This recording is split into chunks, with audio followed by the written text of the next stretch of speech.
Bonjour à tous, ce petit message pour vous dire que je prends une semaine de vacances pour les fêtes de Noël.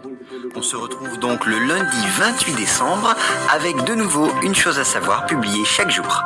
En attendant, si vous ne l'avez pas encore fait, vous pouvez aller sur choses@savoir.com et vous abonner au podcast thématique. Voilà, à très vite et par avance, joyeux Noël à tous.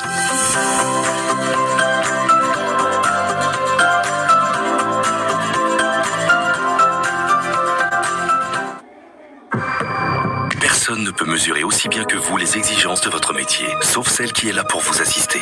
Découvrez l'Audi A5 Avant e-hybride et son autonomie allant jusqu'à 815 km. Et avec Audi Business, faites-vous accompagner pour trouver les solutions les plus adaptées. Autonomie maximale selon données WLTP. Audi Business est le programme sur mesure dédié aux professionnels. Au quotidien, prenez les transports en commun.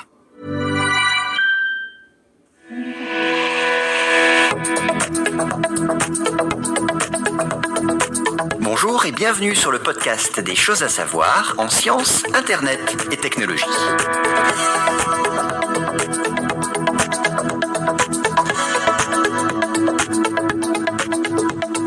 Qu'est-ce que le manuscrit de Voynich ? Le manuscrit de Voynich est un livre manuscrit illustré anonyme, rédigé à partir d'un alphabet à ce jour non déchiffré. Malgré les nombreuses tentatives des cryptographes, la nature exacte de ce document, son but et son auteur restent une énigme. S'agit-il d'un herbier, d'un traité d'alchimie ou d'un canular ?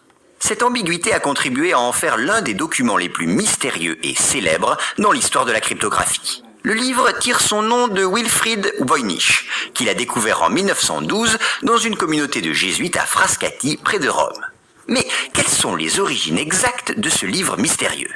La première référence se trouve dans une lettre écrite à Prague le 19 août 1666 par Johannes Marcus Marci, docteur, scientifique, orientaliste et recteur de l'université de Prague. Marci avait obtenu le manuscrit d'un ami, médecin de Rodolphe II, l'empereur du Saint-Empire.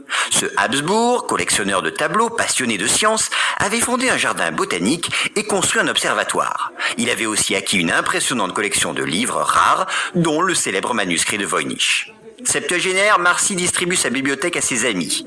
Il réserve le manuscrit pour le jésuite Kircher, à Rome, qui avait été son professeur. Dans sa lettre à Kircher, il se dit convaincu que le manuscrit ne pourrait être lu par personne d'autre. Kircher, pourtant passionné par les hiéroglyphes, ne tente pas de déchiffrer le texte. 3 siècles passent, durant lesquels le manuscrit tombe dans l'oubli.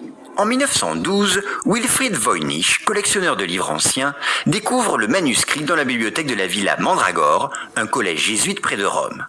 Voynich l'achète et le ramène en Amérique. Il en fait parvenir des copies à des spécialistes, linguistes, paléographes, médiévistes et même astronomes et botanistes. Le manuscrit résiste à toutes les tentatives de déchiffrement. En 1919, il demande l'aide de William Newbold, un spécialiste du grec, du latin et d'autres langues anciennes, qui meurt convaincu que l'auteur est Roger Bacon, le scientifique le plus étrange du Moyen-Âge, moine anglais du XIIIe siècle, précurseur de la science expérimentale. Mais les dernières recherches montrent que le manuscrit a été écrit vers 1500, 2 siècles après la mort de Bacon. En effet, selon une étude publiée en 2011 par un chercheur de l'université d'Arizona portant sur la datation par le carbone 14 du parchemin, le vélin a été fabriqué entre 1404 et 1438. L'auteur reste donc inconnu. Son contenu revêt le même mystère. Seuls les dessins peuvent être compris. La majorité représente des plantes ou leurs parties. Sur les 400 dessins botaniques, seules 16 plantes ont été identifiées. Étrangement, certains dessins ressemblent à des sections minuscules d'organismes végétaux, comme si l'auteur les avait observés à travers un microscope, lequel n'a pas été inventé avant le XVIe siècle. Et il n'y a aucune explication pour les nombreuses femmes nues qui apparaissent dans des cercles concentriques. Depuis 1969, le manuscrit est conservé sous la cote MS408 à la bibliothèque de livres rares et manuscrits de l'université Yale aux États-Unis.